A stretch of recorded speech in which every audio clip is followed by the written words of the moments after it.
You are watching Coincast TV.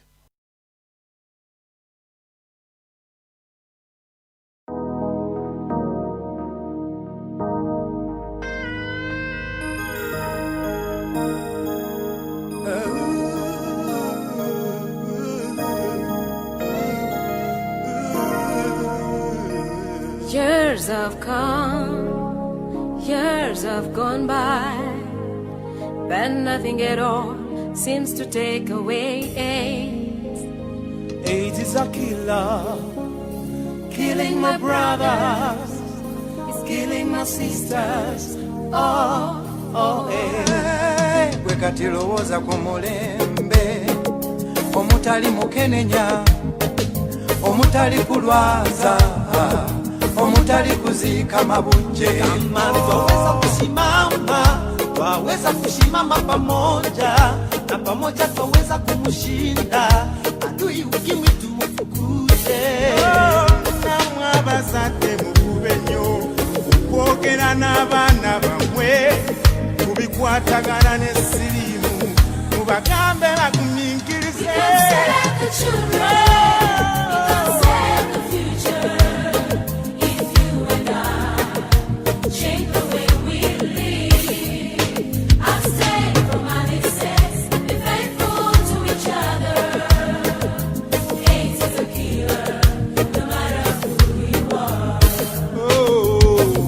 Tusobola nnyo okuteeka ekkomo ku ssiriimu singa tubeera beesigwa mu bufumbo bwaffe.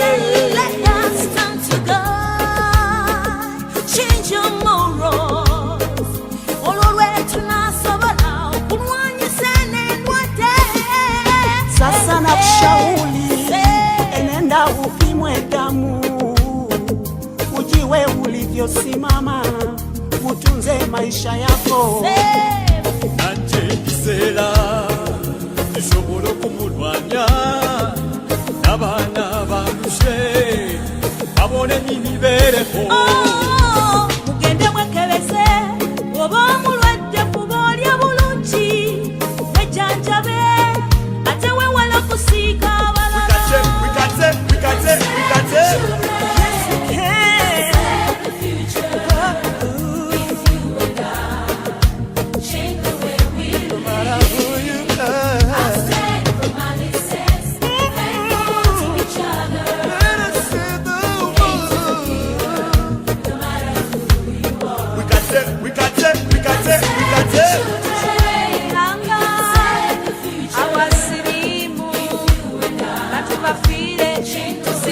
Tukoyo tunula mu ntaana z'abaana baffe, kimukatira tabagenda tebazira nyabo. Don't say we get them, don't let them down, just love them the way they are. Mubagalete, mubasoso, labarwate, bebantu baffe, feel the love. Then we can stand together and overcome. Let's kill it. We can save the future.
Queencast TV. Tukwaniriza nnyo ku programu y'olunaku lwaleero. Oluyimba lwe muwuliddeko luyimba lukwatagana ku siriimu oba kyetwandiise AIDS. AIDS bulwadde bubi nnyo era nga butta, era njagala nnyo mujjukire nti ku lunaku luno basalawo tukuze olunaku obulwadde bwa AIDS. Kasinagenda wala, amannya gange nze Ruth Nanfuka era nga nze muwagizi wa programu eno eya Morningcast. Naye kyembasaba nga mwetangira obulwadde bwa COVID-19 obulinnye enkandago ebiseera bino, mbasaba mwewale n'obulwadde obwa siriimu kyetwandiise HIV ye virus ereeta obulwadde obwa AIDS. Era mbasaba mwekuume, abatasobola abstaininga, use protection, ate be faithful to your partners. N'olw'ensonga eyo mbasaba mwegendereze, obulamu buno si bwangu, ate era mbajjukiza nti tuli mu biseera bya campaigns. Mwekuume kubanga obulamu bwammwe bwa mugaso nnyo mu kusalawo okw'omwaka ogujja 2021. N'olw'ensonga eyo mwewala obuvuyo, mwekuume nga muli balamu, musobole okuwagira abantu bemukkiririzaamu nga muli balamu, era musobole n'okubawa obuwagizi bwammwe nga mutiikinga ku ballot paper. Programu y'olwaleero tugenda kwogera ku okubangula abaana babetwandiise ba youth, kyetwayise skilling the youth. Era tugenda tuwumulemu katono nnyo, tukomewo n'omugenyi w'olunaku ayogere ku nsonga eyo, kubanga nsonga ya makulu nnyo. Abavubuka bangi tebalina mirimu, naye nga si nti lwakuba nti tebasoma, okusoma basoma, naye tebasobodde kubaako kye bayiiya kubanga tebalina bumanyirivu mu bintu ebyenjawulo. N'olw'ensonga eyo olwaleero nsazeewo ndeete omukugu waffe agenda okwogera ku nsonga eyo. Katuwumulemu katono nnyo, tukomawo.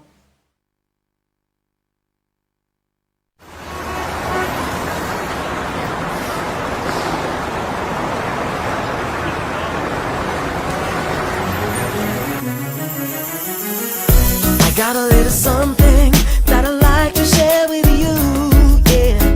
It's a little bit dark, a little bit cold, and it's not to bear, oh. Togwa mu matiga, otukukwejusa n'abayita. Tokemebwa wamma, fuba nnyo okwewala. Oh, if we could see past the pleasures of life, maybe we'd know the real meaning of life. A little bit of love and a little bit of hope, a little bit of caution's all we need. A little bit wiser, a little bit smarter, your heart's been calling. A little bit of love and a little bit of hope, a little bit of caution's all we need. A little bit wiser, a little bit smarter, your heart's been calling. When the heat is on and your groove is on, when the light is green, put your brakes on. Always be faithful, use your protection. We'll save a rainy day, yeah, yeah. Bwe kuba kulinda naddala abato mu myaka, temupapa ate mu abafumbo, mukuma obwesigwa. Oh, if we could see past the borders of life, obulamu bubwo fuba obukuume bulungi, bukuume.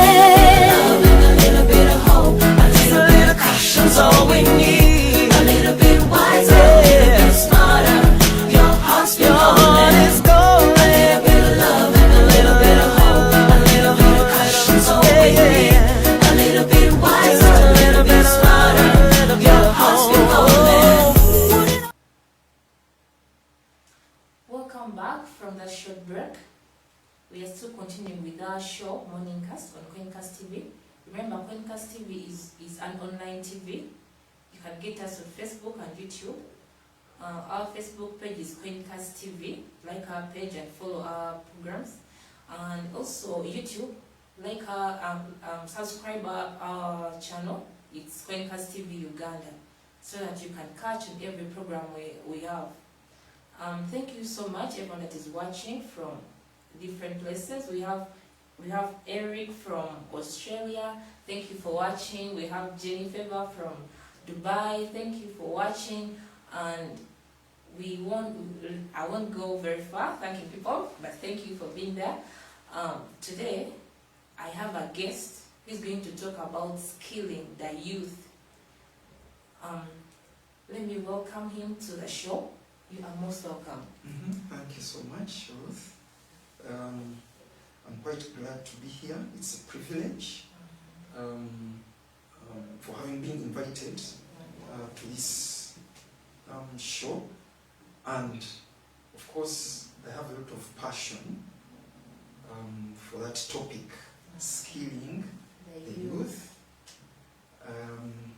I have been there myself. Okay. I'm no longer one, maybe. Yeah. So I am fully aware of the challenges that the youth go through, most especially during this era. In the 21st century, there are a multitude of challenges facing the youth. So, talking about those issues regarding employment, regarding skilling, is such an important topic. Okay. So before we go any further, would you please introduce yourself and what you do? Okay, thank you so much. My name is Charles Wanga Kabwa, and I do many things.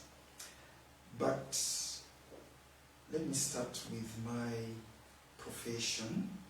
I am an artist, a visual artist. You know, art has several branches. There is a branch of visual art. People basically who create images in one way or the other. But there is also the branch of performing art. People who are in, comedians are artists, musicians are artists, dramatists are artists. But for me, the branch of art is in visual art. So that is my profession. Okay. And I hold a master's degree in that line. Alright. Yes. And I would like to say that I'm right now also a PhD candidate. Wow. Yes. That's awesome. Yes. So that is me. My work is twofold. I do work privately as an artist. I create images basically for sale, but I also brand. I'm very much in the branding sector. Okay. I brand for schools, t-shirts, anything to do with branding, I do it. But I'm also a full-time lecturer at Nkumba University. Okay. And I'm an administrator as well, because at Nkumba I actually head the School of Commercial, Industrial Art and Design, which trains artists. Okay. Yes, so that is part me. of skilling. Exactly, of course, of course. So, who are the youth? Okay, that is a very good question. Many organizations, especially the UN-based organizations, categorize the youth by virtue of age. Age is the prime qualification for a youth. For youth, yeah. Yes. Someone should be at least above 13 years. 13. Yes, 13. So above 13, Above you 13, become a youth. Yes, you're still a child, but you have entered the That league. teenage. Yes. Yeah. Then, you should also not exceed 35 years. You know, that upper limit varies from country to country. There's some countries that qualify youth at a slightly lower age, Like 30? like 30, and others go slightly beyond 35. Like But 35. 35 is general. Yes. Okay. But I heard someone saying that 40, like till 40. Yes, this is what I'm saying, that there are some countries that go beyond 35, 35. but honestly, beyond 40, you're no longer A youth. Yes. Although physically and emotionally, you may still be there, but that category by age It's 35. is 35. Okay. Mm. Alright. Yes. So, we have seen a lot of unemployment Mm. among the youth. Mm. There was a time, I think it was the beginning of this year, Mm. where after Makere had graduated students, Mm-hmm. they went on streets Mm. asking what next. Exactly. These people are just from school Exactly. and they're asking what next. Mm. They don't see any way forward. Mm-hmm. What has caused unemployment among the youth? Okay. First of all, maybe let us also try to understand what unemployment is.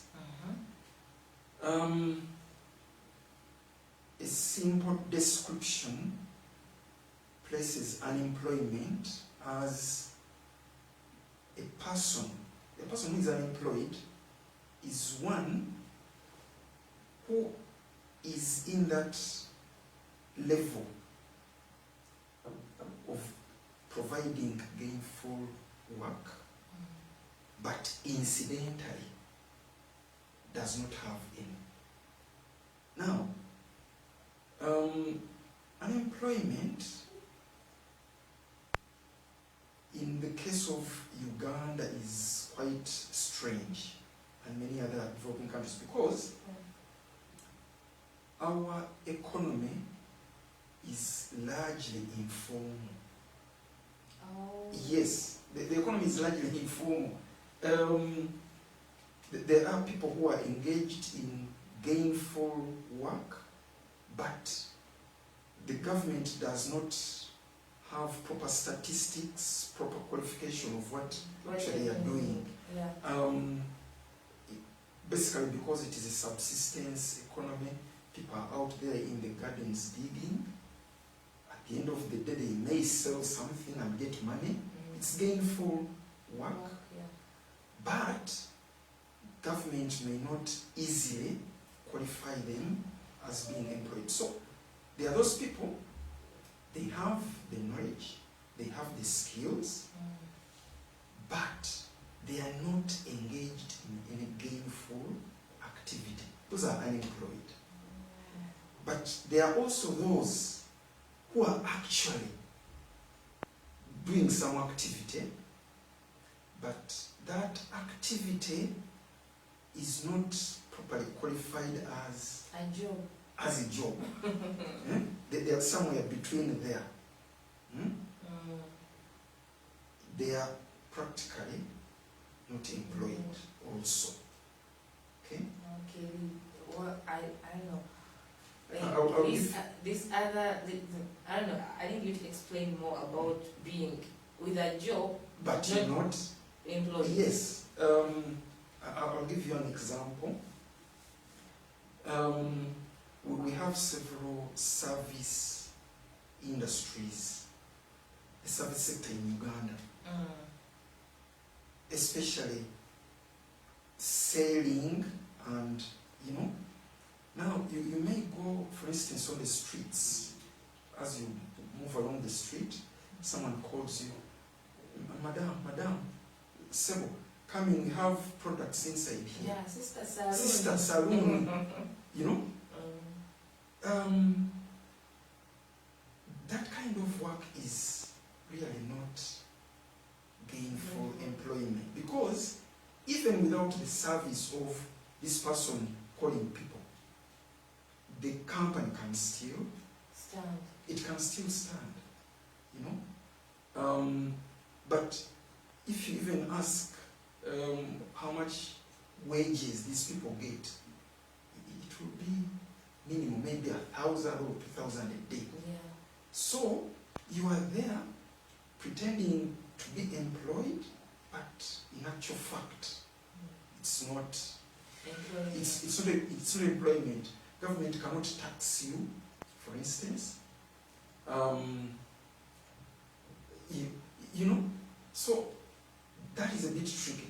Then there is also another category of people who have been working. Take the situation of COVID, this period. People went into lockdown. Yeah. And some companies were forced to close down. They had work. I have two daughters. One was working with a certain company, National Medical Stores. Another one was working with Prudential. They scaled down the workforce. So people were laid off. People were laid off. Okay. For the past 3-4 months, first of all, they got some income, maybe half salary and like that. Then it was reduced to a quarter. Now, that category of people is also now unemployed. So, those are the kind of categories.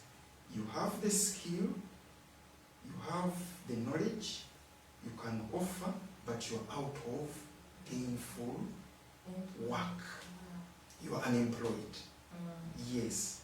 So, that one excludes people who are still at school.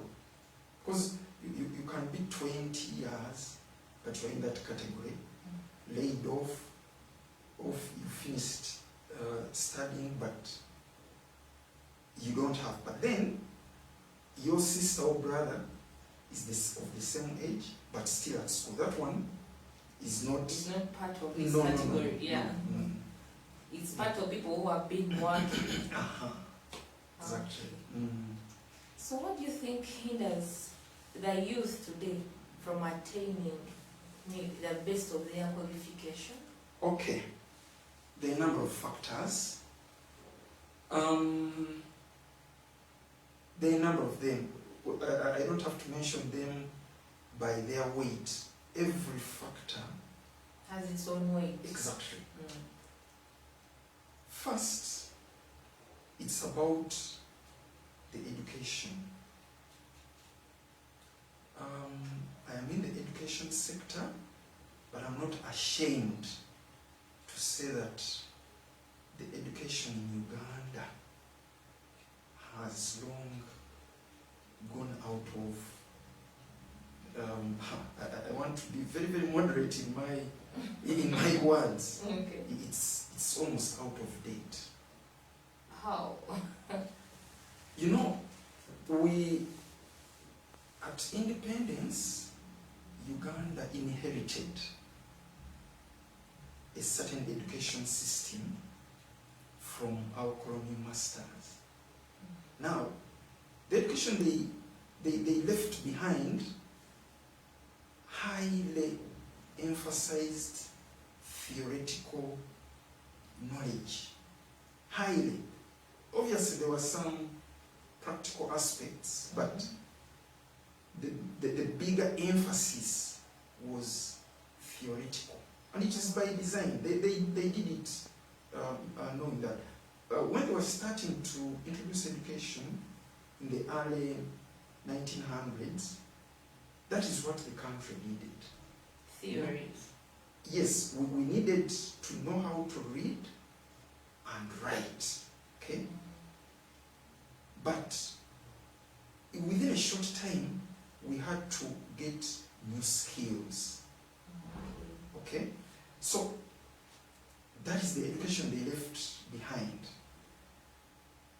But the first census that Uganda got around 1980 we were about 11 to 12 million people in 1980. Yes. And those people could be absorbed by the kind of people that were being trained. Teachers, doctors,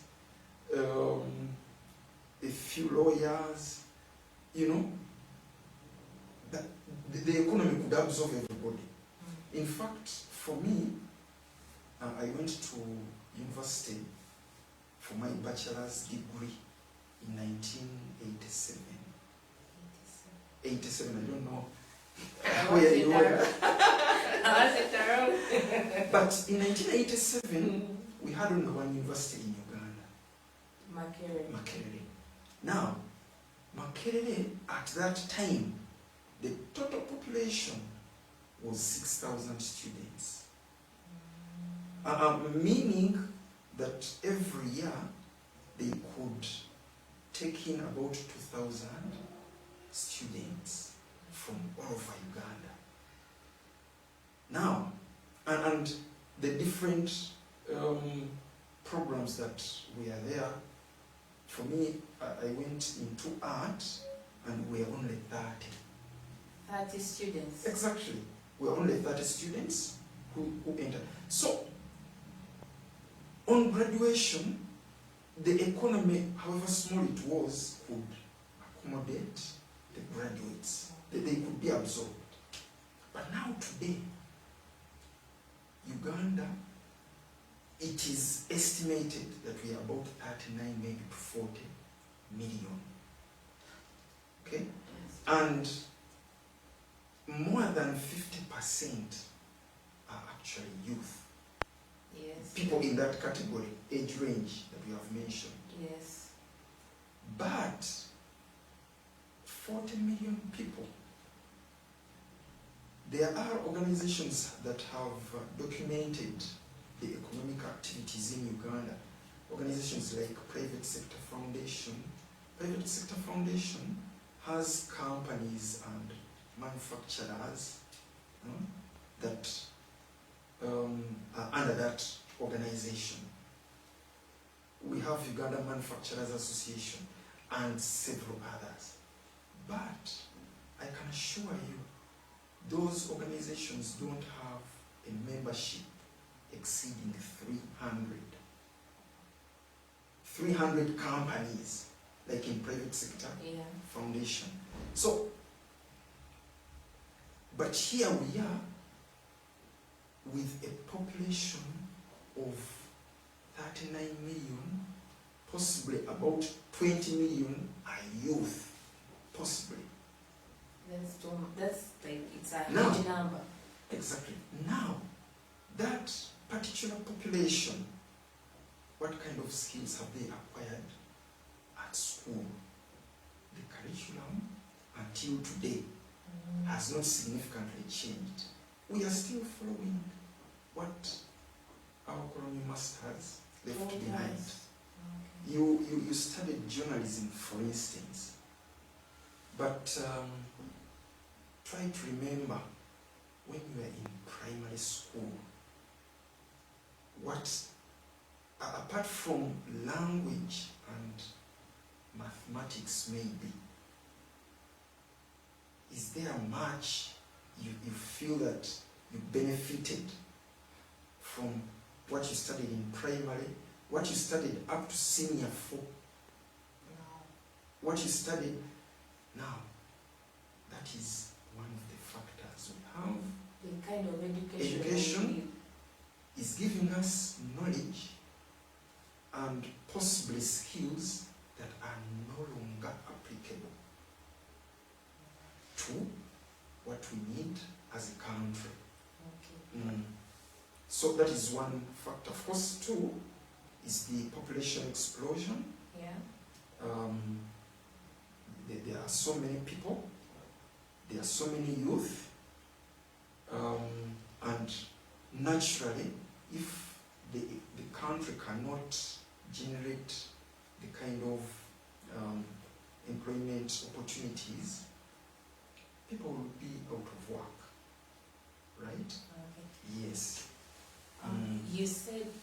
said like when the whites introduced education, this theoretical education to Africans, I think Africans had skills. They had. Should we say that Africans failed to complement these two, the theoretical part to the skills they already had? Okay. As I said, what we got from the white man was by design. The white man knew exactly what he was doing. Okay? To give us, the white man knew that skilling was very important for a population like Uganda and the rest of Africa. Yes. But it was by design to give us a certain kind of education, to keep us in a certain bracket. I'll give you an example. In Uganda, there were communities that actually had very productive skills. For instance, in Uganda, the Baganda could make fabric, Yes. the backcloth. The backcloth. Yes, And they used to wear them. yes, indeed. So Baganda could make backcloth. We had a blacksmith. They could make hoes, they could make spears and other implements. Okay, they could do pottery. You know, all those are very important skills. Yes. But what happened? Backcloth was demonized. Yeah. Okay? Yes. Even at this moment, when you look at a backcloth, you might think it's witchcraft. Exactly. Yeah. Backcloth was demonized. And it was not an accident. It was not an accident. The white man and the Arab, they came with cotton fabric. Yes. And this one was completely Thrown demonized. away, yeah. Yes. And we developed an attitude towards our own products. Okay? So, and several other skills died just like that. Now, we felt that whatever the white man came along with was the ultimate, the education and the related skills. Okay? Yeah. Otherwise, I am not going to say that they only brought theory. They brought some practical skills as well. There is a technical institute at Kisubi, and when you read about the history of vocational education in Uganda, they will tell you that Kisubi Technical Institute was created in 1911 by the White Fathers. In 1911, it was this around the same time that many of these other first-class schools were created. Namilyango, Kisubi, Budo. So even that one was created. But the unfortunate bit was throughout the education system, we were kind of tuned to consider academics as the ultimate, vocational as an alternative. Okay. That is a problem. And I think And- they wanted this pride of having a profession. They ask, what's your profession? I'm a doctor. Oh, I'm a teacher. I'm an Exactly. engineer. Yeah. they had their time. They had their time, as I've told you, up to the 80s. Up to the 80s, it was a pride because, first of all, you get a job, and possibly a good job, being a teacher, being a doctor, being a lawyer, being an accountant. It was good. But remember, one of the aspects of pride was that to be a teacher, it meant that you were just one of those went up to Makerere at that time. At that time, yes. In the whole Uganda, you are just among the 2,000 who went through up to that point. So it was a source of pride. And these other skilling programs, like in technical colleges and other institutions, they were the alternatives. And until today, they are still the alternatives. And you hear even how people refer to them. They will say, if a child is a slow learner, push that child at least, and they complete either P7 or senior 4, then they join vocational training. Vocation as an alternative, vocation as a place where dropouts go, you know. So even the attitude, you know, that is a yes. That is a problem also. So employment is a consequence of a number of factors. Education is one of them, population explosion is another. Then the other point which we brought out in this discussion is our attitude. Towards what? Yes. How does our attitude affect employment? Okay. As I said, there are people who are qualified. They have the skills, they have the knowledge, but they are out of employment. And some of them it's by choice.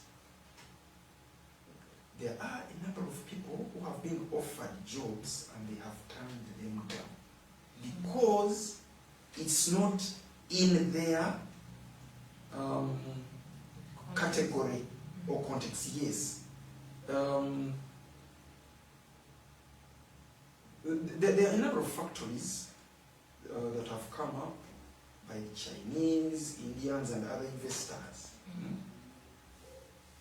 But a person completes university with a degree in any course, in any program, but the available job in a given company is for maybe driver. So that's where the attitude comes in. Exactly. Maybe they're giving about 300,000 or 400,000 per month. You say, hey, my dear, with my degree in accounting, with I my make degree millions at the university and I get 400 a month. And they turn it down. And someone continues searching for a job. So the attitude is there. Yet the very graduates are also going out of the country, maybe to the Middle East. Oh yeah. Several people have gone to the Middle East for jobs. With very good grades. Yes. They have gone there to work on construction sites, to work as guards, to work as maids, presumably because the payment, the wages are relatively higher than high. Yes, because if it is true, you know, that is the other aspect. Sometimes the money talked about by some of these companies may not be correct. But if it is true, they often say wages, the minimum usually is about 1 million. You can imagine a person will complete training in a teacher training college, and a primary teacher, I don't know, they get about 300,000 or 400,000. Yes, around there. Yes. Some even get 200. Yes. But on government, I think it is, the range is there, about 300,000 or 400,000 after taxation. But a person with the same qualification, when you land a job as a maid in the Arab world, you may get 1 million shillings. So, a person is a trader but stays in employment because of attitude, sometimes which is understandable. Yes. So, the factors are really, there are many that cause unemployment. Yes. Would you also comment on this? You know, there are a number of youth who are interested in easy money or easy work. They wouldn't go for what we would say like they hard jobs. There's a lot of betting going on. Could that be like a hinder to employment? Yes. Yes and no.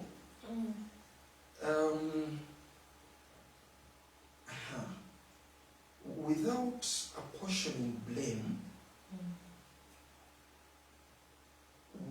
the youth are getting mixed signals from different sectors, including government. I will start by some of the projects, some of the programs the government has tried to put in place. Of course, there are experts who have created these programs to help the population, but sometimes you wonder whether those programs have been thoroughly tied to the actual problem. There is what we call welfare funding. Welfare funding? Yes, in economics, there is what they call welfare funding. How is that? I'll give you, you'll be able to deduce from this. There was a time, a program called Intanikwa. I think it was by Dr. Kisamba Mugerwa. They even called it Eya Kisamba Mugerwa, Intanikwa. And essentially, the population looked at it as a fund where people could get money. The details, I don't know so well, but essentially, people were supposed to get money, use it, start a project, and that scheme collapsed. That scheme collapsed. Intanikwa came because the population actually looked at it as a welfare funding. Because even the timing mattered. The timing was not good. Yes, the timing. That scheme went. There is another scheme of wealth, I think wealth creation. Operation Wealth Creation. Yes. I don't know how far it has gone. Operation Wealth Creation. Wealth creation is a process. It doesn't necessarily start with money. Yes, I've seen people trying to get that money. They make groups, show what they do, like different activities. A group of like 20 or 30 people, yes, with different skills, they come together, then go ask for that money. Now, Operation Wealth Creation, there is the Uganda version of Bonabaga Gawale. I don't know whether it is the same thing. Now, Bonabaga Gawale, getting wealthy is a process. And as I said, it doesn't start with money there. Now, today, there is another program. I don't know whether you've heard about it, called Emyooga. Yes, I've heard of it. Still, the essence is still the same. There is money somewhere where people can get and use. But these people who are getting the money are actually, what is in their mind? Is it a fund naffe tweyozeyozeeko? I am trying to respond to your question of easy money. Now, these are the signals government can give. It's one signal. Without the effort of work, you can get money. That's a signal, you know, in these projects, if people do not understand them properly. Secondly, the economy as a is highly informal. It is highly informal. So there are a number of economic activities that become very difficult to manage. It is said that in Uganda, the rate of business startups is so high. Yes. That in a year, you can have about 20 to 30. Private sector foundation has those statistics. And some are not even registered. Exactly. That about 30 or 40,000 businesses in Uganda may start in a year. 50% may have died by the first birthday. Today, 1st December, if you start documenting the businesses that have started, salons, restaurants, trading in charcoal, you know, there are so many. But by December 2021, you might look for these. You come to a premise and say, that one, they shifted, they left. So the rate of business startups is very high, but unfortunately, they can't sustain them. by the first birthday, the bigger percentage has gone. The 50th birthday, almost Nothing is there. is there. Now, that is partly an issue to do with how the economy is organized. The organized economies have structures to support a number of activities, business startups, marketing, you know. But if those structures are not there, businesses collapse. And what happens? People start to go in for quick money to survive. When betting is introduced, people go there. You find someone very early in the morning Yes. holding a paper. Yeah, because some of them have tried different businesses and they have failed. And they've also looked for jobs, And they but don't. things are for Exactly. Nyaku money. Exactly. Those ones are also there. So, it's a problem beyond an individual. Okay? Yes, people have to survive. They find themselves desperate. Exactly. A person will sell a piece of land because agriculture has failed, and at least they buy maybe a border, you know. And borders also Border have their is quick challenges. money, yes. Border essentially is supposed to be quick money. You earn every minute, every day, other than agriculture, which really demands commitment. And patience. And of course, Agriculture needs to, I think it requires you to have somewhere you get this daily income.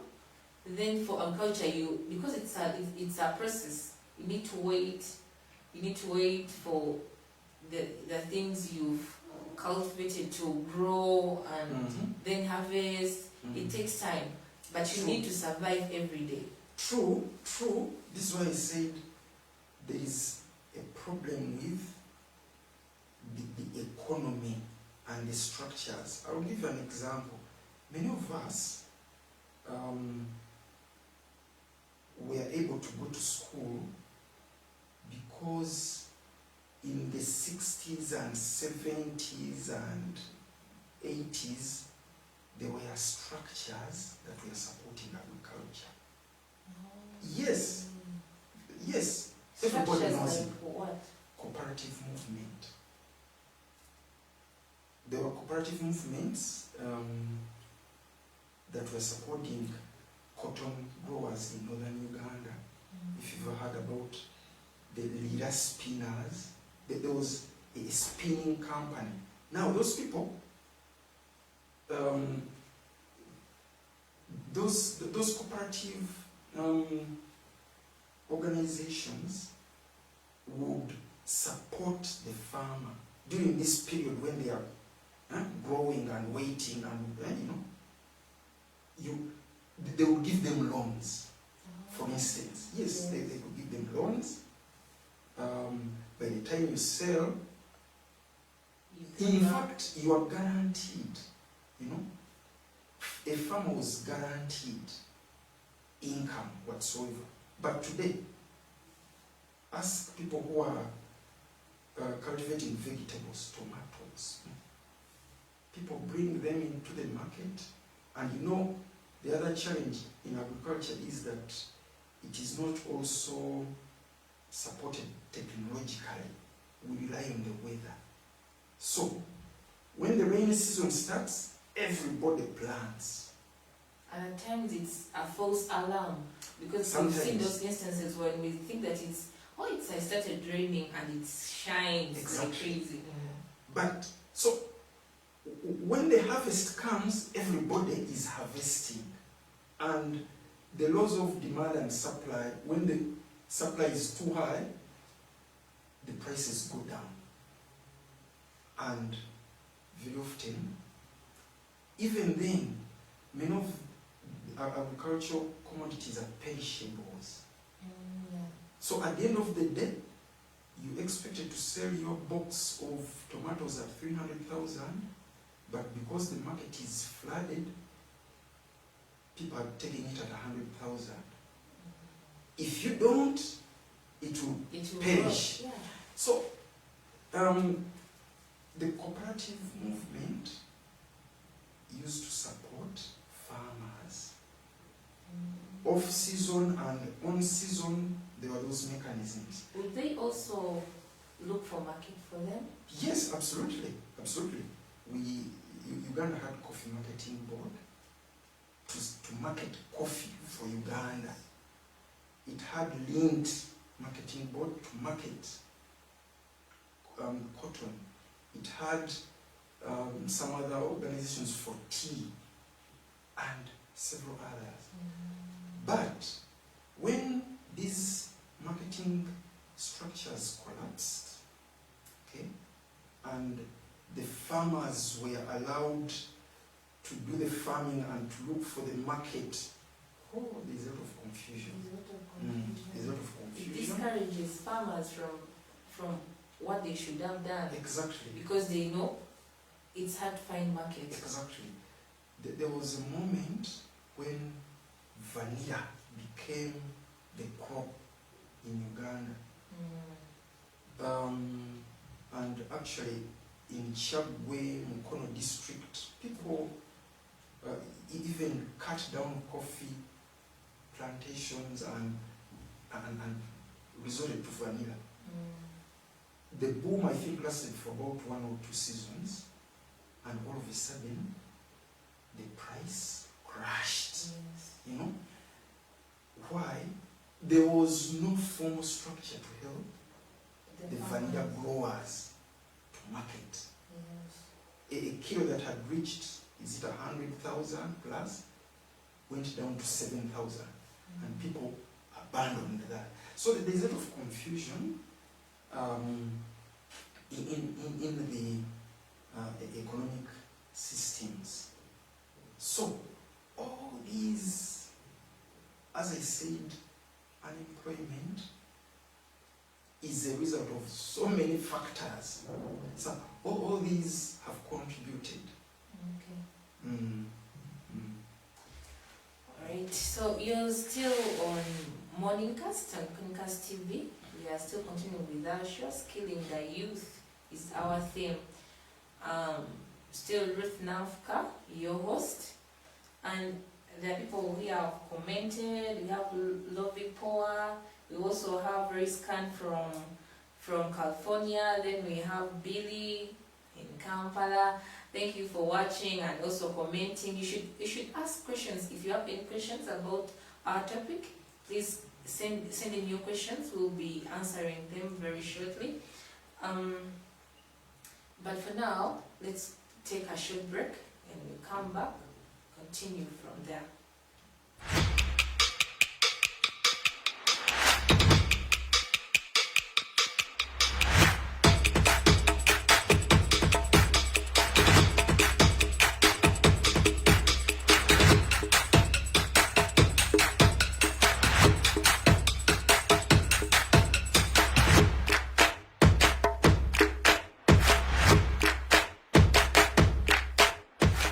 Morningcast.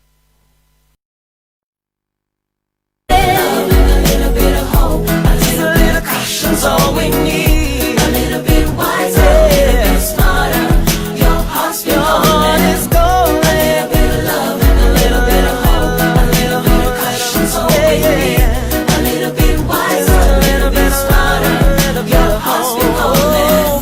우리랑 무tima 고 제동감바 왕마 오소거래 주셈베라.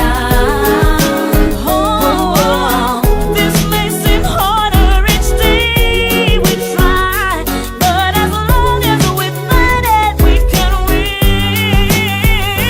Yeah, a little bit of hope, just a little bit of caution's all we need. A little bit wiser, a little bit smarter. Your heart's been calling. A little bit of love and a little bit of hope. A little bit of caution's all we need. A little bit wiser, a little bit smarter. Your heart's been calling. bulamu obukuume buno obulwadde butasiwa muzannyo tomala gagenda weekuume bulamu obukuume buno obulwadde butasiwa muzannyo tomala gagenda weekuume tomala gagenda. AIDS is real, something that we all can feel. United as one, against it is the only way we all can win. So join forces, be a part of the worldwide AIDS vaccine research team. You heard me? Run to water with a logon, hey. Come we fight this a killing disease, hey. Use your brain, you know take on the risk. Cause your life can be missed if you're careless with it now. twandibadde tukola n'amaanyi nga tetwebaka buli nnaku nga twetala olali bulamu bwakacoka n'obufuuse bwansozi obulamu busaana magezi. We need to pray out of mercy. We get some more. You never know this world could get out of control. Keep on searching and find some love. Find some love, love, love, love, love, love. Banji bagenze, banji bagenze, just a little bit, banji bagenze. Just a little bit of love. Just a little bit,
welcome back from that short break. I'm still reminding you that today is 8th day, so you should put that in mind, and also remember to be safe. Keep yourself safe from HIV, from COVID-19, and from all these variants. We need your life. Your life matters. So we are continuing with our program with Mr. Kagwa. He has been a very good help in this topic. So, Mr. Kagwa, what can be done to see that the youth can develop a mind of self-employment? Okay. in a right way. Okay. Maybe let us understand. Excuse me. Let us understand the concept of skilling. In a very basic language, skilling is about giving someone the ability to engage gainfully in a given act. That ability. Now, from that perspective, you might realize that almost all aspects of our lives can constitute a skill.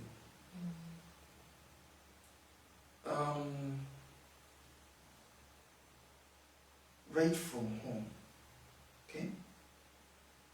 Cooking. Yes, I want to start from there. From home, oh, or starting begins at home. Yes. Cooking is a skill, but we do it casually. We do it out of passion sometimes, but then there are those people who have taken it to a level of professionalism. Yes. Now, skilling is about that a given act is developed, is nurtured into an act which helps you to gain out of it. Yes. So, I started from that. Cooking. Here we are talking. Communication Is a skill. is a skill. Yes. The youth out there are focusing on completely different skills. Some of them they will never attain. Skills like what? Someone says, okay,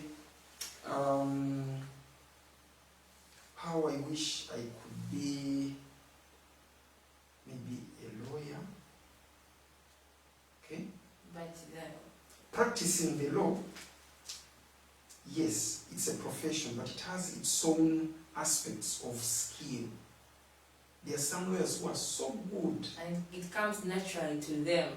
Yes, but some of those skills have to be learned at school. The point I'm trying to raise here is there are skills you can develop at home. There are also skills They can that be developed at school. Then, right now when there is a drive which they call Skilling Uganda. Now, Skilling Uganda is focusing mostly on technical, vocational education and training, what we call TVET. Now, TVET in itself is expensive. Not many people can afford to go to a good technical school. There is a technical school that wanted to, in education we call it affiliation, they wanted to affiliate with Nkumba University. That they train and they offer some of the programs we have, and their graduates get our qualifications. I was part of the team that visited that technical school, but reaching there, my dear, they were doing mechanics, they were doing catering, they were also doing art, but they had no facilities. They had a very old vehicle that was being used as their learning model for their mechanics. But the car had no part functioning. So how are you going to They were beginning from scratch. I don't know. It had been there for a long time. So because if they are practicing on a really worn out van like that, it means they are beginning from scratch. It's like they are making a new car. But even then, today we are not on the market. We possibly don't have the engine types of the cars that those people wanted to train. People are now driving highly electrified cars. Yes. You understand? But getting that kind of machine for a technical school as a training equipment is difficult. Yes, really difficult. So TVET in itself is a very costly program, even for government and even for the private sector. Government, Uganda has over 1,000 technical and vocational education and training institutions, over 1,000, spread around in many districts. Some are organized under a private umbrella called Yuga Privi. Others, of course, are government aided. But even those under government, they are supported by donors. For instance, the German government, through an organization called GIZ, which is, we used to see GTZ, but now they changed it to GIZ. Yes, GIZ is supporting some vocational training institutions. Even JICA. JICA is Japanese. JICA helped to establish the Nakawa Vocational Institute near Spear Motors. Yes. Without those, running vocational education is also very costly. Yes. And going into a vocational institution that will properly skill is also a challenge. Many are doing a good job, okay? Many are doing a good job, but it's a challenge. So now, what we need to do to skill people, first of all, is to understand the concept of a skill. That is where I started. Yes. If you can cook, it's a skill. Yes. If you can do some craft work, like weaving, yes, it is a skill. It is a skill, and I can assure you, Uganda has very many opportunities to market some of these products that are not available on the international market. Way back in the early 2000s, Uganda had joined the AGOA program, American Growth Opportunity Act. The government of the United States had given African countries an opportunity to sell their products into the American market at very concessional prices, with minimal taxes, with minimal tariffs. And you think Uganda had the products? No. It didn't, because we didn't have the skilled people to create a mikeka, to create textiles to, we didn't. People have moved away from doing all those things. They leave them for their judges. Absolutely. You find a grandma seated, making dinner mat. So Agoa almost. There was a factory at Ugorobi, which used to be owned by Coffee Marketing Board. It had even been transformed into an Agoa project. And there is a company that started training people and creating textiles to be sold to the, it also died.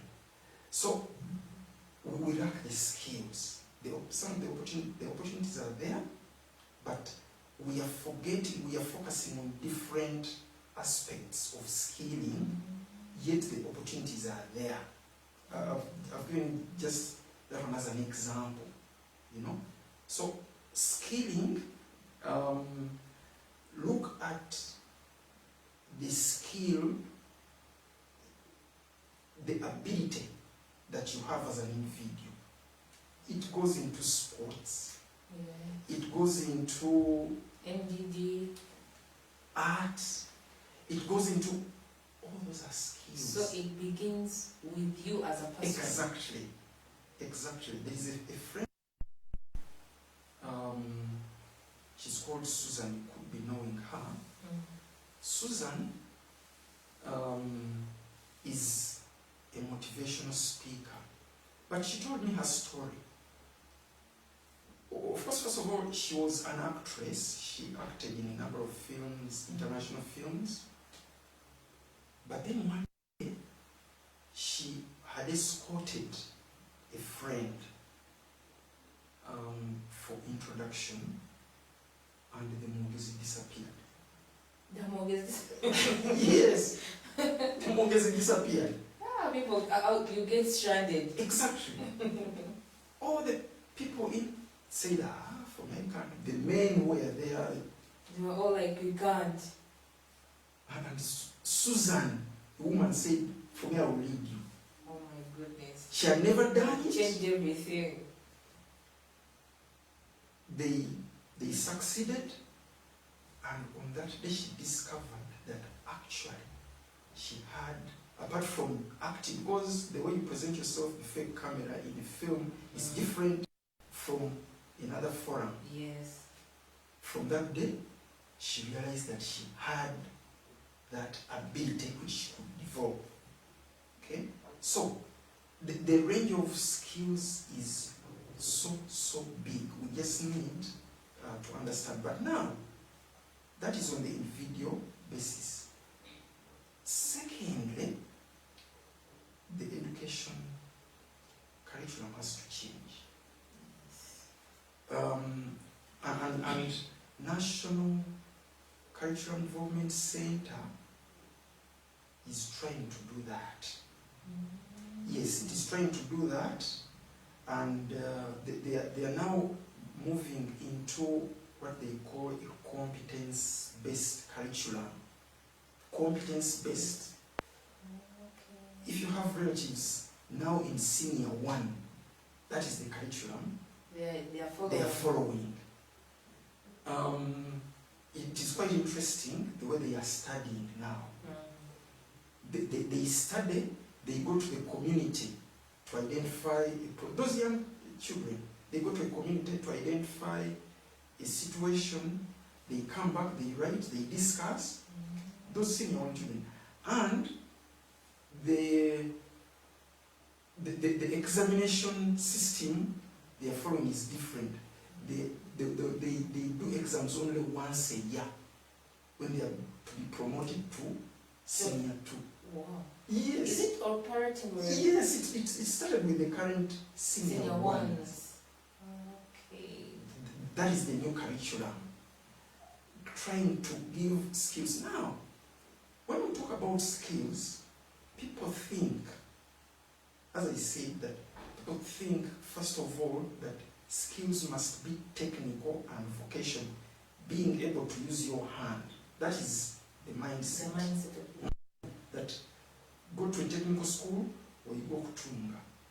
oyiga okanika, oyiga okuzimba, it is okay. But beyond that, business people have skills, entrepreneurial skills. Because if even maybe engineering, those like engineering skills, building skills, but you can't manage a business. Exactly. There's no way you can be self-employed. That is the question. Ask, what can people do to be innovative?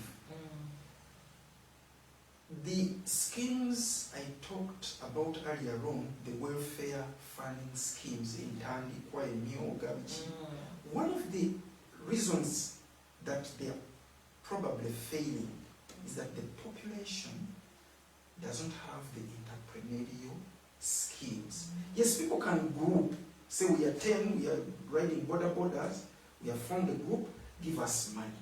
To do what? They will get money, some will get another wife, Yes. others Some will are try paying to, loans. others are paying loans, school fees. This fund is supposed to be invested, but we don't have the entrepreneurial skills. Yes. That how do you manage money? You know? Now, all those are skills. I mean, we can talk about skills that involve human hand activities, people who are in sports. There is, for instance, a lot of debate about who is the best footballer between maybe Messi and Ronaldo. But their style of play is different. Messi has a style of play which is quite skillful in a way. He plays as if the ball is tied to his shoe. Ronaldo does not play like that, but he's also a very good player. He has his different other skills. Yes. You know? So that is it. Now, apart from the body skills, there are also mind skills. Being able to communicate. Someone will talk and people listen and they say, oh my God. So, managing a business, for instance, let me tell you, some of the leading business people in Uganda actually never had many years in formal school. And this is common knowledge. We can even talk about names here. Yes. I knew James Mwana very well. Yeah, because he was a maternal uncle. He didn't go beyond senior 4. But look at how he impacted the economy of Uganda. Because he had entrepreneurial skills. Not got from school. In school we study entrepreneurship, is it in senior 5 and university? But how many people who have degrees in entrepreneurship are actually managing businesses? You see? Okay. So maybe there is what we call, is it apprentice? Apprenticeship. Now, apprenticeship is part of the training in skilling. Apprenticeship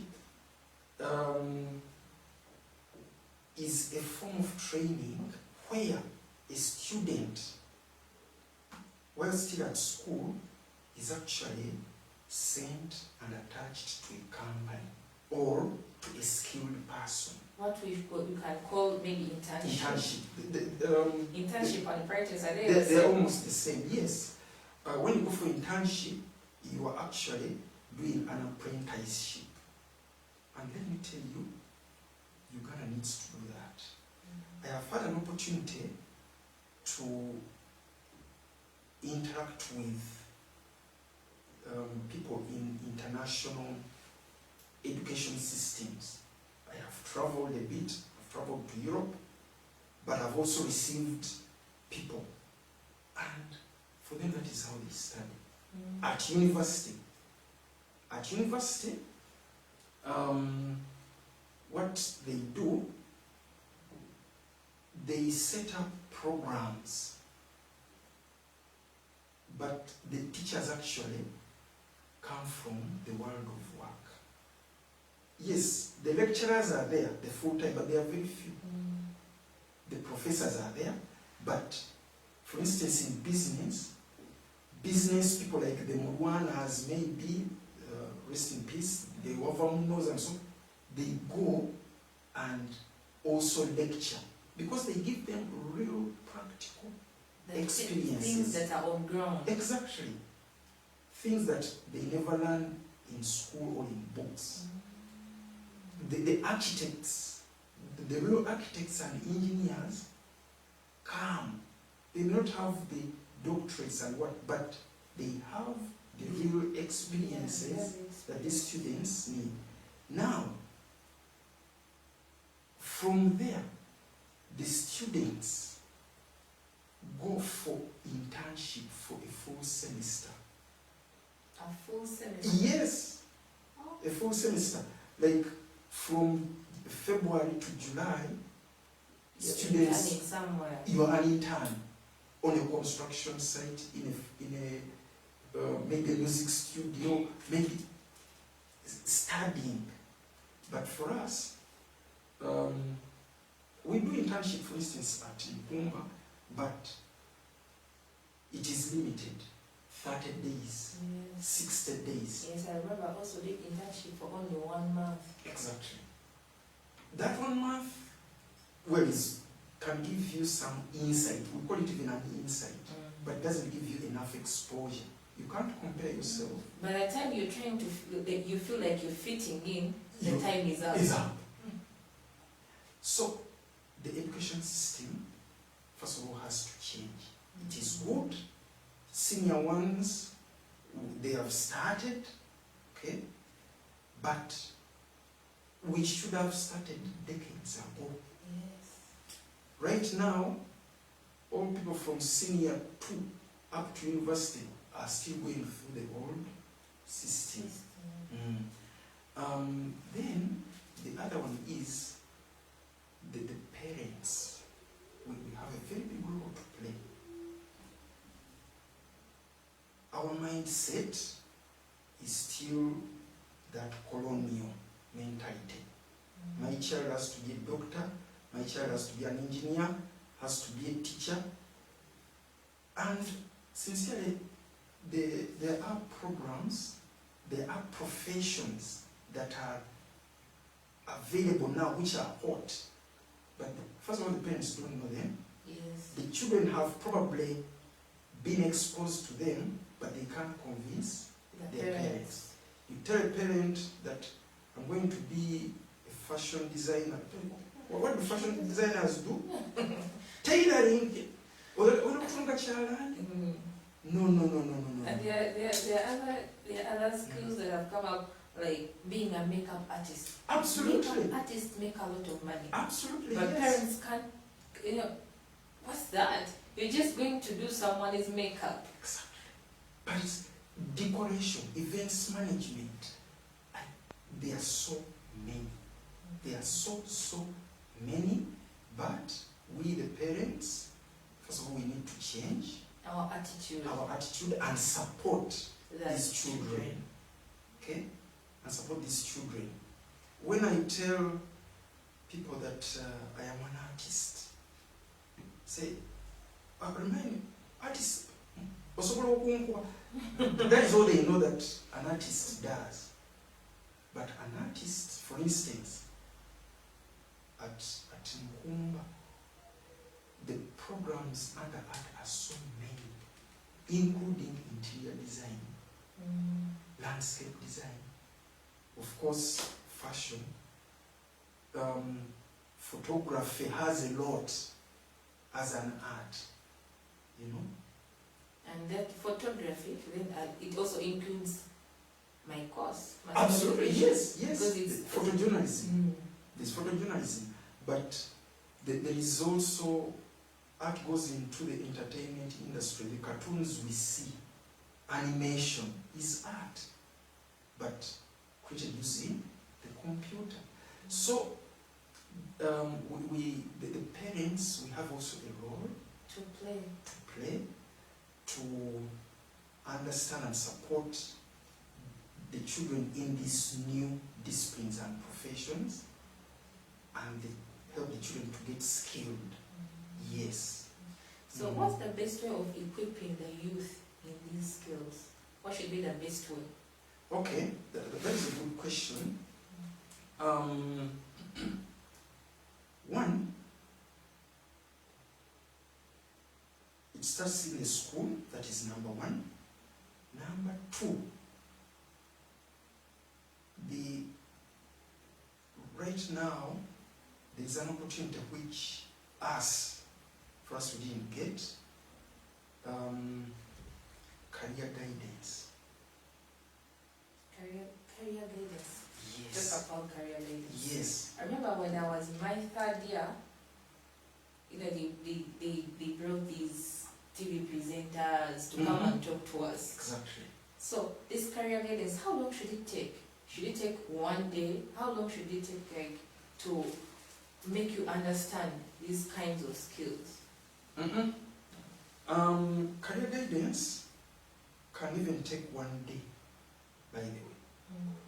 Provided the person at the receiving end discovers what they want to do. Because all about career guidance is similar to what we are discussing here. For me, I completed senior 6. I already knew I wanted to be an artist. And those forms, the JEB forms that we filled, my first choice was art, the second was law. It was quite funny, you know. Like in a different situation, someone will first put law. Law, exactly. For If me, I don't get law, maybe they'll give me art. For me, my first choice was art. I had taken a decision. It was clear, it was showing that you are so passionate about art. Yes. And even when I completed in 1991, but I spent only 2 weeks at home, resting a bit. After those 2 weeks, I requested my father to lend me 6,000 shillings, and I bought the materials I wanted, and I started working, and I never looked back until the time 7 years later, when I also joined the university to start teaching. Okay. So, children, for me, I was lucky because I had an ability already in me, what people call a talent. Yes. At school, teachers can identify those abilities in children. Art, music, drama, football. You know, there are schools that are trying to do that. They identify those abilities and they try to nurture them. But there are many others who have skills that are not very clear to them. Skills like what? Because Like talking. there's a time, the illustration when you find someone and tells you, I don't have a talent. No, because we associate talents with something that is highly visible, right? That football is a talented footballer, it's visible. Yes. Art, music, those are very visible, that you can act. But, as I said, cooking, I can tell you, when you find a person who is talented, for instance, at cooking, you cook the same meal with the same ingredients, but the other one will do it better. Yes. Yes. Now, you help that one. Now, when you bring these people who do, the word has gone. Like who do what? Like The visitors we've been talking about who come to schools to the career guidance, yes. Now, when you bring a person for career guidance, they help people to see that actually, first of all, there are a wide range of professions that Yes. they can do, and people will start now to look beyond the obvious. That cooking actually can be, I can take a career in cooking, I can take a career in guiding. There are people who are very skilled in nurturing animals. Yes. You Someone, become veterinarian doctors? not even that. Someone who goes to work in a zoo, for instance. Yes. And I've seen videos of people with snakes. My God. But they are skilled. Scary. They know how to hold them. They know how to handle them. Those wild animals, the lions and what? You know, those are skills. Uganda, for instance, has almost a virgin tourism industry. But we have the professionals to work there, people to tour, to guide, people to work with animals. They are not there. So the skills are there. There are so many. Yet, as a child, you can identify a child who has a special connection with animals, maybe. Unknowingly, that one can become a career. So, career guidance can take just a day. Because it's not about imparting skills, it is helping someone to know what is possible. Okay. So, everyone that is watching, please, if you have a question about skilling the youth, please raise them. We would like to answer them. Jennifer, we see you are here. Juma Tembo, Nabunjo Hawa, hello. We see your comments here. But please, if you have a question, raise them so that we can answer them. So, you talked about, you've been explaining, like, you've explained about those skills and all that. So, do you have a particular age that we can start instilling skills in the youth? Should it be at a younger age, like at 5 or what? Do you have a particular age that you can look up and say that at this age, this child can understand this? Yes, that is true. Children, in fact, children grasp knowledge and skills much faster than adults. Yes, they do. I have an example, like many other, of course, parents, and I have a child. He's 8 years. He's 8 years. But he can manipulate my tablet more than me. Because he spends a lot of time with it. And very often, of course, they may mismanage it, and I call them, what have you done? You see him doing ABCD. And it works. So, in the developed world, they have very good system. They identify abilities and nurture children at a very tender age.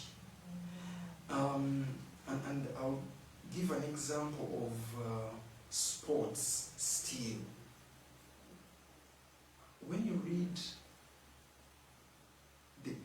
of some of these professional footballing clubs in Europe, they have academies that have children of even below 10. They identify an unbeaten child, they take them to an academy, and they start coaching them. Now, coaching is skilling. They identify, okay, you're a footballer, for instance, but football as a game has roles. There is a role of a goalkeeper, there is a role of A striker. a striker, and there is a role of a defender. When they bring these children, they see the traits. They said this one can be a defender. A defender. This one is good at goalkeeping. Exactly. So they coach that child. By the time a child is a teenager, he is so good. I'll give you an example. This footballer who has just died, who died recently, Maradona. Maradona, I hear they attempted to field him in the national team at the age of 14. But you think he had started playing at the age of 12 or 13? No. He had started early. early. And he loved his career. Exactly. So by the age of 14, they almost fielded him to play. Yeah? Okay, so that reminds me. One time my mom told me that my big brother James, like she noticed that he would be an artist when he was still in nursery. Exactly. Because they gave them, nursery, they give you pictures, you got shade. So they gave him homework to go and shade an apple. But he used his knowledge to know that an apple can be red. Exactly. So he picked a red color and shaded that apple. But what caught my mom's mind was he never shaded outside the apple. The apple. He shaded inside the apple. So she said that I think this boy has like artistic skills. Exactly. And when he went ahead, like studying art, up to university, getting a master's, they just supported him because they knew that was his passion. Exactly. So, skilling is like that. The other footballer, that one is still alive. Pele. You might have heard about Pele. Yes. Pele first appeared in a World Cup at the age of 16 years. 16. Yes, 16. He appeared That in the was World even Cup. below 17 because they usually say below 17 there are those teams that are below 17. Yes, for him he appeared at 16 and he performed wonders. So, obviously, there are skilling processes that may not be appropriate for a child. We need to be aware of that. Yes, you can't start taking a child to learn bricklaying. That would be very dangerous. Yeah, it would be very dangerous. Yes. And it's also it's beyond their energy. Exactly, that's what I'm saying. They are young, below 10, going into bricklaying. No, it may not work. But there are other soft skills that that child can adopt, can learn. But like I said, performing, for instance, you can introduce. We have Sweet. It's not Sweet. What is his name? There is a child. Fresh Kid. Fresh Kid. Fresh Kid. It is okay for Fresh Kid to go to school. Yes. Provided they don't get him off the rail of music. Yes. You just have to develop it. Exactly. The whites, that when they realize that their child has this skill, has maybe music, they will support. Exactly. They can even move from a certain state to another, Exactly. just to get opportunities for their kid. For instance, there is this American artist Usher. Reading his history, you find that he wasn't living in Atlanta, Georgia. He was living, I don't remember the state, but because his mother realized that he had interest in music and he had that talent, they had to relocate to another state just to find opportunities for him to develop his talent. Exactly. And you see where he has reached. Exactly. So that is how it really works. There is Williams' sisters. Yes, Their father is their manager. I don't know whether he still is. But yeah, he's still their manager. he's still them. But from a tender age, he supported them. He realized these children can be very good tennis players, and they supported. So skilling is like that. And in Uganda, there are, they call them tiers, or levels of skilling in the formal way. There is the first one at certificate level, where children who have completed primary 7 can go into vocational school, and they study 2 years like that, and they get a certificate, and of course some skills. Then there are those who may go to technical schools, vocational technical schools after senior 4 and senior 6. Those ones are also there. The Nakawa Vocational Institutes and so on and so forth. Then there are even tiers for graduates. You can complete your bachelor's and you say, no, I'm now going in for a diploma in some skill, and you go and you study. So all those tiers are there. Where do we start? In the formal education system, they look at after P7. After P7.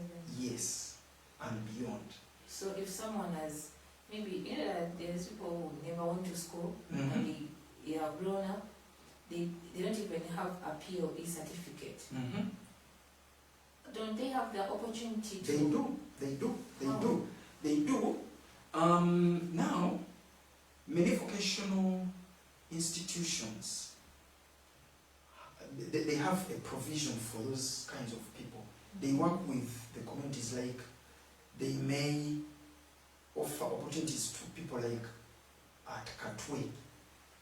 Those people who are in the craft, in the metal craft industry. They have learned from there. From the job. From the job. So they just have to be apprentices.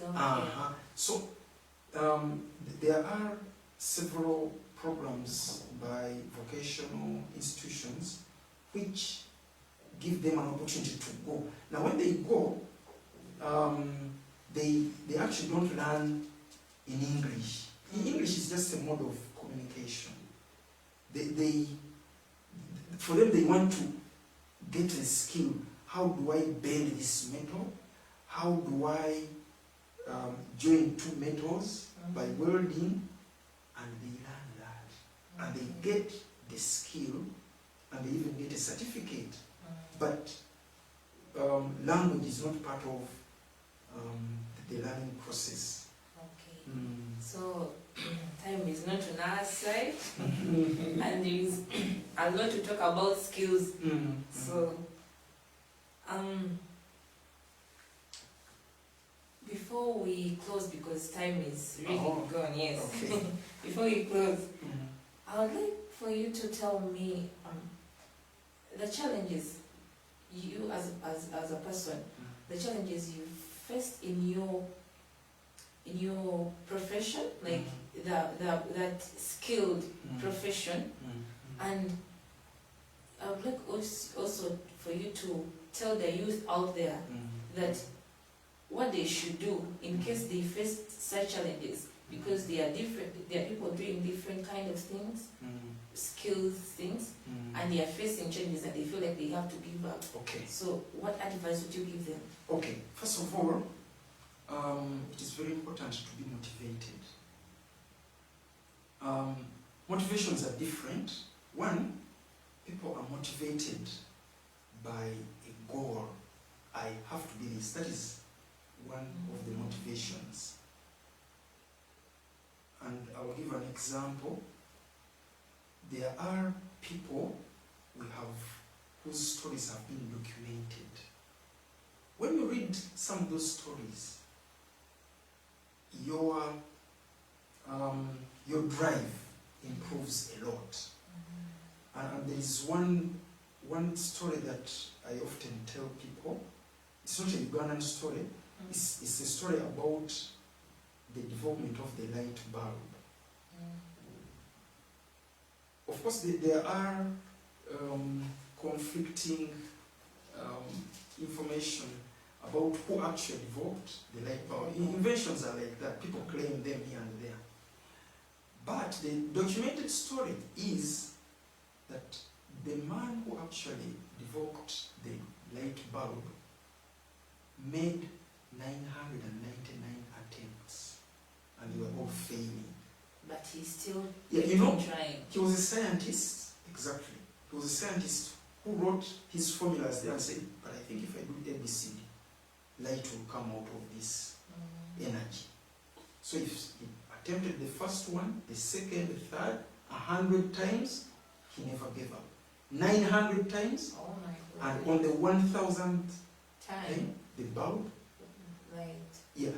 Today, it looks so simple. Just sit and we get light. But there was a process. So, persistence is very important. And as I said, but secondly, motivation is about reading stories of people who have gone through. For me, as an individual, I cannot really tell a lie. My challenges were very minimal.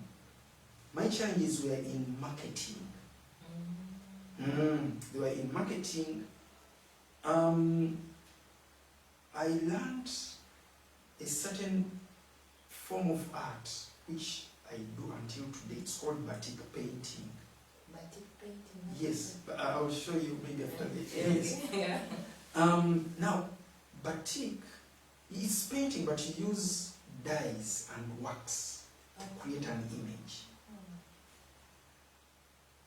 When I first learned from a friend in senior 5.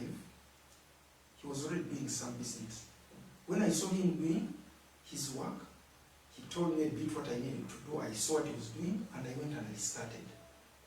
So when I created, my motivation was also to get money. But little did I know that what I had started as an amateur was really bad work. So I went with my work to the shops where professionals were already putting their work. When they saw my work in the first shop, they said, To use to quote the ex, one lady said, you know how frustrating that one can be? I went to a second shop, they chased me out. I went to a third shop, they chased me out, but I never gave up. The fourth shop, they said, well, that one alone gave me a lot of encouragement. Well, they see potential.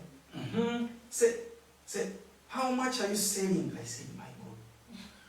Those other people have chased me away, but so, for me. So if you gave up on the second attempt, yes, you don't get this opportunity. Exactly. So, persistence is very important in whatever you do. Okay? We talked about music. When you see our music stars, you get inspired. But when they tell you their story, my dear, it's not easy. But they don't give up.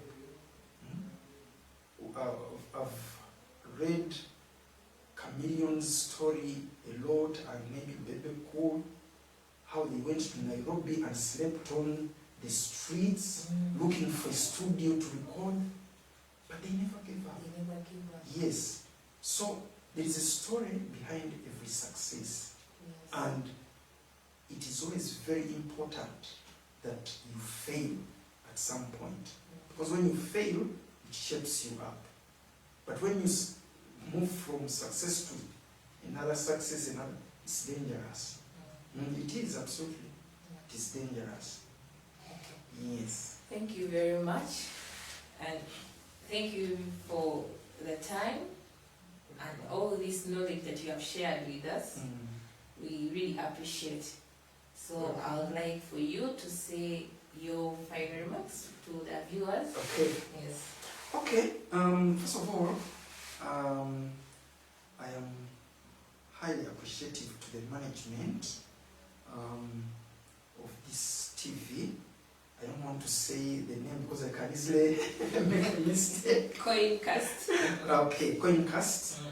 For giving me the opportunity to come and say something about a very important topic for our nation. What I need to tell people is that first of all, the youth, every one of you there,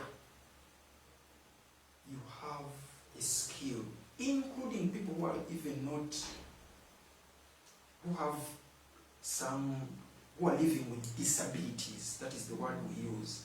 Including those people. There is a man, you can Google, the name has gone, but he doesn't have limbs. Both arms and legs, he doesn't have, but he's a motivational speaker. Okay?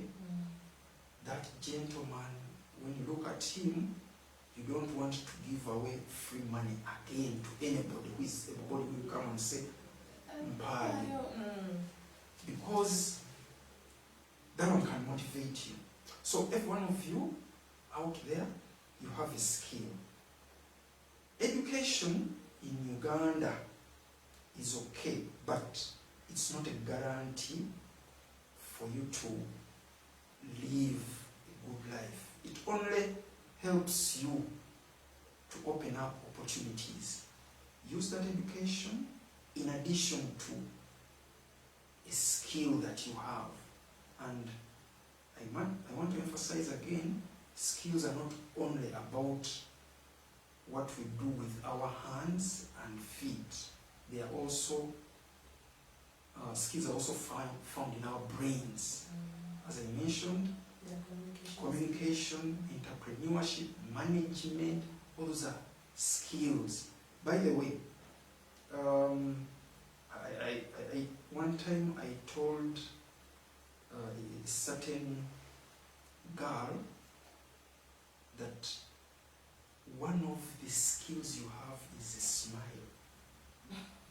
Yes, yes. That smile can take you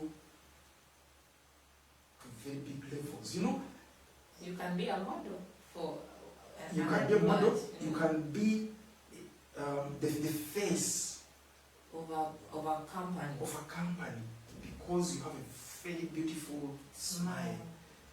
You can be in public relations, you know. So we need to discover many things about ourselves, okay? And we nurture them. Yes. I know I told you to give the final remarks, but do you have training, like maybe, because this talk cannot, it's really good to share it with people, like, Yes. or on different levels. Do you have any, like, maybe you plan on putting on motivational talks about skills, because we really need them? Okay. Whenever I get an opportunity, I talk to secondary school students. Yes, secondary school students. I have a network of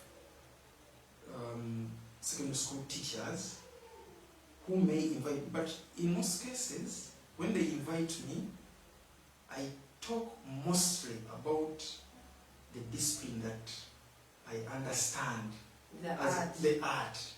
To talk to the students about the opportunities in art.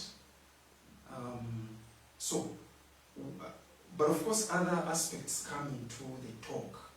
Okay, yes, they come into the talk. But indeed, yes, I do that. Okay. That's really Otherwise,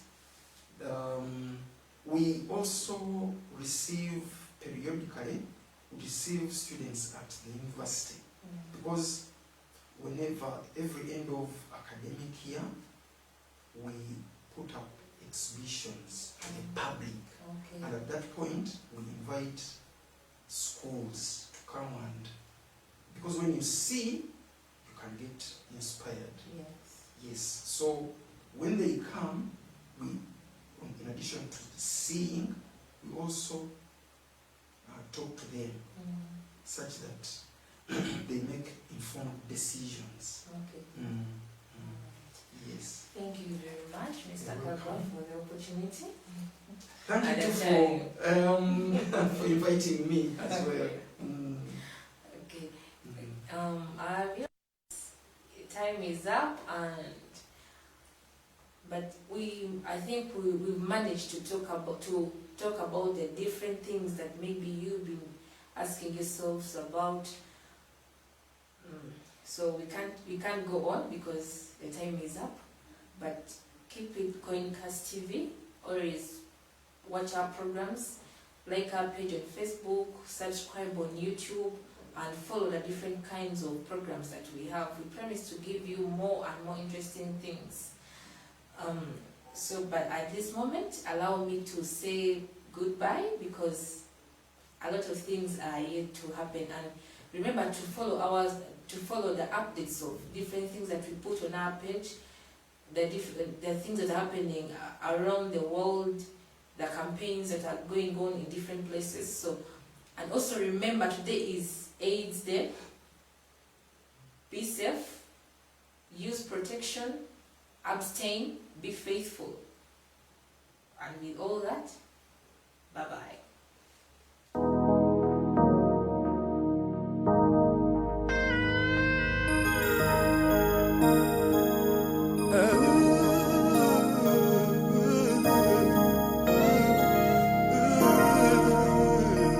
Years have come, years have gone by, but nothing at all seems to take away AIDS. AIDS is a killer, killing my brothers, it's killing my sisters. Gwe kati lowooza ku mulembe omutali mukenenya, omutali kulwaza, omutali kuziika mabujje. Amani twaweza kusimama, twaweza kusimama pamoja, na pamoja twaweza kumushinda adui ukimwi tumufukuze. Namwe abazadde mukube nnyo okwogera n'abaana bammwe, mubikwatagana n'essiriimu, mubagambe bagumiikirize.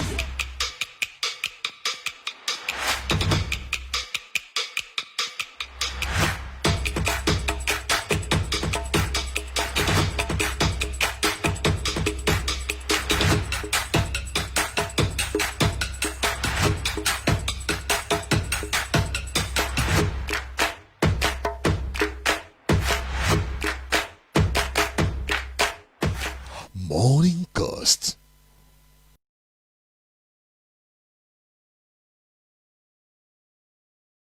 You are watching Coincast TV.